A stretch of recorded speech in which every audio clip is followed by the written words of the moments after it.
So guys, next topic that today we are going to start up is unemployment, right? This topic is very important क्योंकि जहाँ पर हम बात करते हैं वर्कर्स की या फिर ग्रोथ की, ग्रॉस प्रोडक्ट्स की, तो वहाँ पर ये टर्मिनोलॉजी यूज़ की जाती है. नॉट जस्ट बिकॉज कि ये बहुत ही कॉमन टर्म है, बिकॉज इसके बिना कोई भी इकोनॉमी कंप्लीट नहीं होती है, राइट? सो अनएम्प्लॉयमेंट होता क्या है? It is a situation where a person is ready and willing to work at a prevailing wage rate but does not get work. तो इसका क्या मतलब है कि ये एक ऐसी सिचुएशन होती है कि जिसमें ये पर्सन जो है वो वर्क करने के लिए रेडी होता है, विलिंग होता है, और जो भी वेज रेट रहता है उस पर वो एग्री करता है वर्क करने को, बट क्या होता है कि उसे वर्क ही नहीं मिलता है. तो जब ये कंडीशन बनती है तो इस कंडीशन को हम कहते हैं अनएम्प्लॉयमेंट. व्हाट डू वी से? अनएम्प्लॉयमेंट. ठीक है, अनएम्प्लॉयमेंट टर्मिनोलॉजी से ही हमारी इकोनॉमी पूरी तरीके से डिफाइन हो सकती है, बिकॉज हमारी पूरी इकोनॉमी में इस अनएम्प्लॉयमेंट का परसेंटेज बहुत ही हाई है, राइट? तो यही अगर हम अनएम्प्लॉयमेंट रेट की बात कर रहे हैं, सो यहाँ पे हम क्या करते हैं, number of person unemployed upon size of labour into 100. हम जब इस फॉर्मूले से यूज़ करते हैं तो हमारा क्या आता है, अनएम्प्लॉयमेंट रेट आता है, राइट? अनएम्प्लॉयमेंट रेट बहुत इंपॉर्टेंट होता है, जिससे कि हमें पता चलता है कि कितने percent of population at present rate में अनएम्प्लॉयड है. Okay, now coming to types of unemployment. Types of unemployment is very important topic. तो टाइप्स ऑफ अनएम्प्लॉयमेंट में सबसे पहला टाइप जो आता है वो रूरल अनएम्प्लॉयमेंट. मीन्स कि रूरल एरियाज़ में जो अनएम्प्लॉयमेंट की कंडीशन बनती है उसे हम रूरल अनएम्प्लॉयमेंट कहते हैं. Under this category we have two types of employment. पहली होती है सीजनल एम्प्लॉयमेंट. सीजनल एम्प्लॉयमेंट से आपको क्या समझ में आ रहा है कि किसी एक पर्टिकुलर सीजन में जब लेबर फोर्स को एम्प्लॉयमेंट मिलती है तो उस कंडीशन को हम क्या कहते हैं, सीजनल एम्प्लॉयमेंट कहते हैं, राइट? फॉर एग्जांपल जैसे आइसक्रीम फैक्ट्रीज होती हैं, तो ये आइसक्रीम फैक्ट्रीज कब एक्टिवेट होती हैं? समर में, क्योंकि आइसक्रीम लोग समर में ही खाते हैं, राइट? सो ये समर में एक्टिवेट होती हैं और विंटर में ये बंद हो जाती हैं. तो समर एक सीज़न है, मीन्स कि ये आइसक्रीम फैक्ट्रीज जो है एक पर्टिकुलर सीज़न में वर्क कर रही हैं.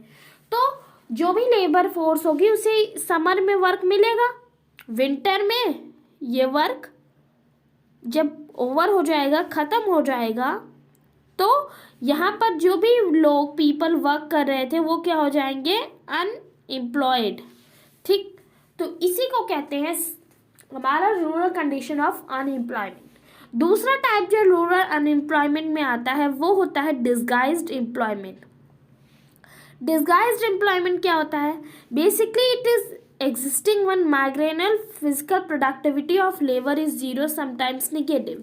मीन्स कि ये ऐसी एम्प्लॉयमेंट होती है कि जो भी पर्सन है वो प्रोडक्टिव वर्क नहीं कर पा रहा है, मीन्स वो वर्क नहीं कर पा रहा है after though he is willing. किस कंडीशन में? ही इज़ विलिंग बट वो वर्क नहीं कर पा रहा. Why? Because of physical issue. बहुत सारे फिजिकल इश्यूज़ की वजह से वो क्या है कि वर्क नहीं कर पा रहा है, राइट? सो इस टाइप के एम्प्लॉयमेंट को हम कहते हैं डिसगाइज्ड एम्प्लॉयमेंट. अब दूसरे टाइप ऑफ अनएम्प्लॉयमेंट आती है अर्बन अनएम्प्लॉयमेंट. अर्बन अनएम्प्लॉयमेंट क्या होता है? बेसिकली अर्बन एरियाज़ में जो भी अनएम्प्लॉयमेंट की कंडीशन बनती है उसे हम अर्बन अनएम्प्लॉयमेंट बोलते हैं. So under this category we have 3 types. Okay, पहला टाइप जो है वो है इंडस्ट्रियल अनएम्प्लॉयमेंट. इंडस्ट्रियल अनएम्प्लॉयमेंट क्या है कि it includes those illiterate person who are willing to work in industries, mining, transport, trade, construction activities etcetera. तो industrial unemployment की पहली कंडीशन क्या है कि इसमें इलिटरेट लोगों को हायर किया जाता है, मीन्स जो पढ़े लिखे नहीं होते हैं, राइट? और they are willing to work. So उन्हें वर्क कहाँ कहाँ पे मिल सकता है? What are those conditions? Industries में मिल सकता है, माइनर एरियाज में, ट्रांसपोर्टेशन में, ट्रेड में, कंस्ट्रक्शन एक्टिविटीज में, इन सारी जगहों पर जो भी लोग होते हैं वो क्या से होते हैं, maximum of the people are illiterate. Okay, तो यहाँ पर इलिटरेट पीपल को हायर करने का क्या मतलब है, क्योंकि यहाँ पर इंडस्ट्रीज है, माइनिंग एरिया है, कंस्ट्रक्शन साइट से यहाँ पर डेंजर होने का खतरा ज़्यादा रहता है, राइट। सो यहाँ पर जो ये इलिटरेट पीपल है, they are not aware of their rights and their duties. So इस वजह से जो भी लोग इनको हायर करते हैं, they play a trick to these illiterate people. दूसरा टाइप आता है अर्बन अनएम्प्लॉयमेंट में एजुकेटेड अनएम्प्लॉयमेंट। ठीक है, तो एजुकेटेड अनएम्प्लॉयमेंट क्या होता है, basically among the educated people apart from open unemployment, many are underemployed because of their qualification does not match the job. Faculty education system must output preference for white collar jobs, lack of employable skills, developing of formal salary jobs are mainly responsible for unemployment of such educated youths in India.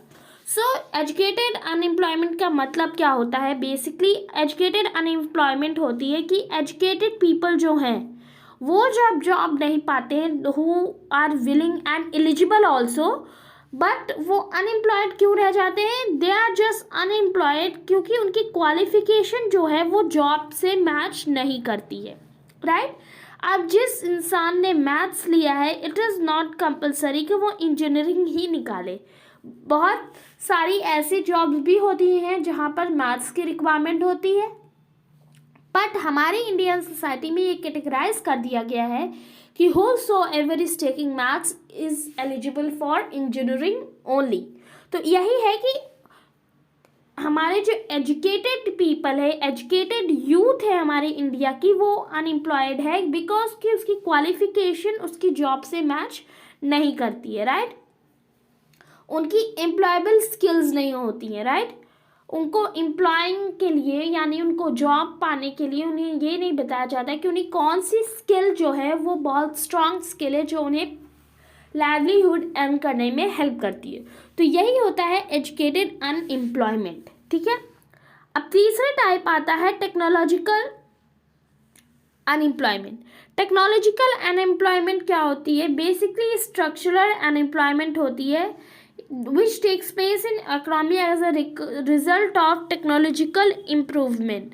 Such unemployment may be described as technological unemployment. Due to the introduction of new machinery, improvement in methods of production, labor-saving devices, etc., some workers are tend to be replaced by machines. So, technological unemployment क्या है कि nowadays as the technology is taking up it's steps forward in upcoming generation, तो ऐसा क्या हो रहा है कि बहुत सारे वर्कर्स को मशीनरी के थ्रू रिप्लेस कर दिया जा रहा है, because nowadays we have developed a new kind of machineries, we have improved the methods of production, right। अब ये बड़ी बड़ी जो भी फैक्ट्रीज होती हैं वहाँ पर मैनुअली वर्क नहीं किया जाता है, बल्कि वहाँ पर यूज़ की जाती हैं न्यू मॉडर्न टेक्नोलॉजिकल मशीन्स। तो यही होता है कि टेक्नोलॉजी की वजह से कैसे अनएम्प्लॉयमेंट कॉज होता है, that is comes under the category of technological unemployment, right. अब बात करते हैं कॉज ऑफ अनएम्प्लॉयमेंट की, राइट। तो कॉज बहुत इंपॉर्टेंट होता है कि कोई भी चीज़ कॉज होती है या फिर अगर हम नॉर्मली लैंग्वेज में कहें होती है तो उसके पीछे ना पीछे कोई रीज़न होता है। तो ऐसे ही अनएम्प्लॉयमेंट के लिए अगर हम बात कर रहे हैं, so what is the reason behind this, कि स्लो इकोनॉमिक ग्रोथ भी एक अनएम्प्लॉयमेंट का कॉज हो सकता है। मीन्स अगर हमारी इकोनॉमिक ग्रोथ नहीं कर रही है, so that is the big reason, क्योंकि हमारी पॉपुलेशन हर साल इंक्रीज हो रही है with a 5% speed. So supply of labour is much more than employment opportunities. तो जब हमारी इकोनॉमी नहीं ग्रो हो रही है तो वहाँ पर क्या है कि लेबर हमारे कंट्री में ज़्यादा है, रोज हर साल हमारी कंट्री की पॉपुलेशन 5% की ग्रोथ से बढ़ रही है, राइट। बट हमारी इकोनॉमी ना डेवलप होने की वजह से हमारी अपॉर्चुनिटीज़ उतनी ही है और people for work are increasing, right. So इस वजह से हमारी अनएम्प्लॉयमेंट की कंडीशन कॉज होती है. Rapid growth of population is also a reason, right. Rapid growth of population कैसे है? बिकॉज कि नंबर ऑफ अनएम्प्लॉयमेंट जो है, मतलब ऐसे लोग जो इंक्रीज हो रही है पॉपुलेशन में, उनकी वजह से हमारी क्या हो रही है, अनएम्प्लॉयमेंट की कंडीशन भी बढ़ रही है. बिकॉज कि हमारी अपॉर्चुनिटीज़ नहीं बढ़ रही हैं, सिर्फ और सिर्फ क्या है कि पॉपुलेशन बढ़ रही है, राइट. तीसरी अगर कॉज की बात करें तो फैकल्टी एम्प्लॉयमेंट प्लानिंग, राइट. तो यहाँ पर क्या है कि 5 ईयर प्लान जो इंडिया में डिज़ाइन किया गया था वो एम्प्लॉयमेंट के उस पर फोकस नहीं डाला गया उसमें, राइट. सो इकोनॉमिक ग्रोथ बहुत स्लो हो गई है नाउअडेज इन इंडिया की, जिससे कि अनएम्प्लॉयमेंट की कंडीशन कॉज हो रही है. Excessive use of foreign technology. So हमारी कंट्री में नाउअडेज बहुत ही हाई कॉस्ट पर फॉरेन टेक्नोलॉजी को यूज़ किया जा रहा है, राइट. जो कि हमारे कंट्री में एक अनएम्प्लॉयमेंट का कॉज बन रहा है, क्योंकि अब फैक्ट्रीज में मैनुअली लोग वर्क नहीं करते हैं, they use machineries. Lack of financial resources, right. तो हमारी कंट्रीज में क्या हो रहा है कि nowadays we are tending to just league a big industries, like हम बिग इंडस्ट्रीज के बारे में ज़्यादा फोकस कर रहे हैं. We are trying to solve issues. वहाँ पर ये बिग इंडस्ट्रीज क्या कर रही हैं कि ये अपनी मशीन्स को यूज़ कर रही है. What they are doing, they are using machines.